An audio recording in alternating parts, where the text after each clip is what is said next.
मुख्य उद्देश्य यह है कि भारत के प्रधानमंत्री श्री नरेंद्र मोदी जी ने विकसित भारत एट द रेट 2047 के संकल्प को पूरा करने के लिए भारत में रोजगार आधारित एक अधिनियम लेकर के आए हैं और जिस अधिनियम का नाम है कि विकसित भारत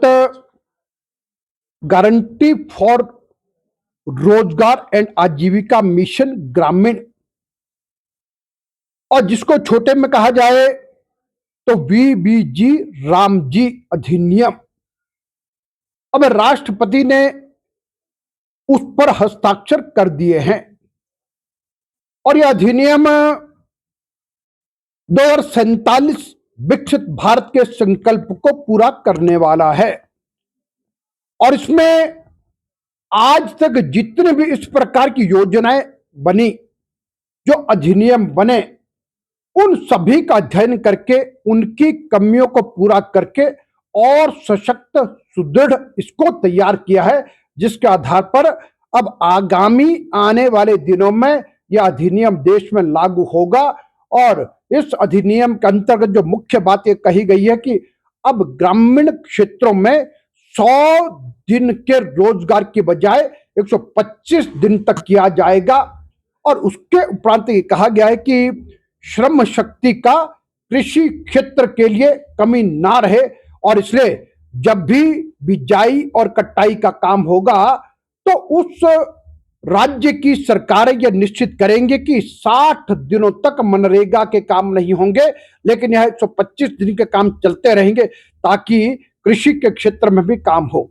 और फिर इस अधिनियम में कहा गया है कि यह केवल मात्र टेम्परेरी छोटे काम नहीं, कहीं गड्ढे खोदना, कहीं नाली बनाना, केवल मात्र इतना नहीं, यह स्थायी विकास की आधारशिला होगी और जिसमें आप जल संरक्षण, पर्यावरण संरक्षण, आजीविका मिशन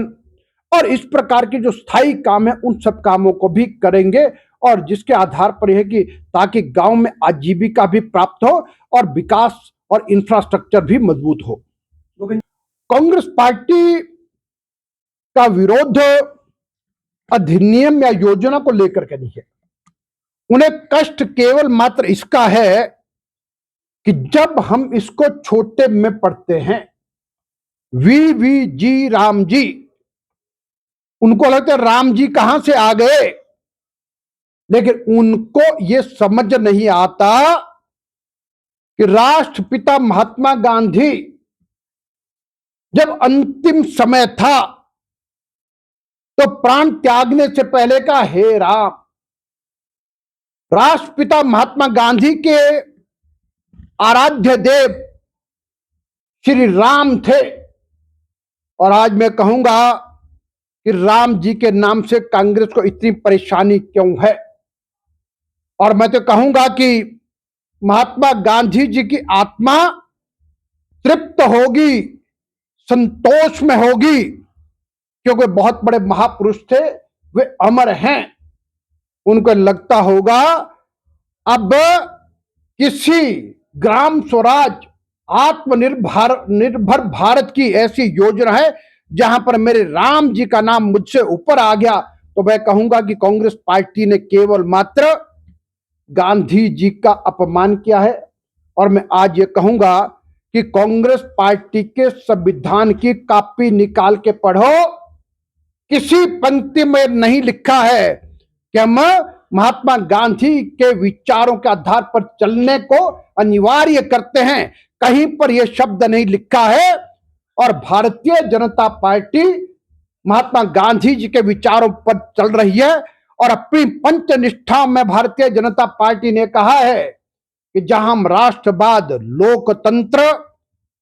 सकारात्मक धर्मनिरपेक्षता, पंथ निरपेक्षता और सब धर्मों का समान आदर, और जहां पर हम अपने नैतिक मूल्यों को आगे लेकर के चलते, उस सब में प्रमुख बात यह कही है कि हम एक ऐसे भारत की रचना करेंगे जहां पर गांधीवादी समाजवाद होगा और गांधी जी के विचार के अनुसार हम एक शोषण मुक्त, समता युक्त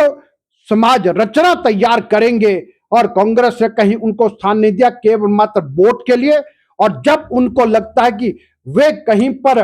पिट रहे हैं तो इस प्रकार की बात करते हैं। इसलिए मैं सिरे से उनके इस विरोध को खारिज करता हूं कि योजना विकसित भारत की दिशा में बहुत बड़ा काम करने वाली है।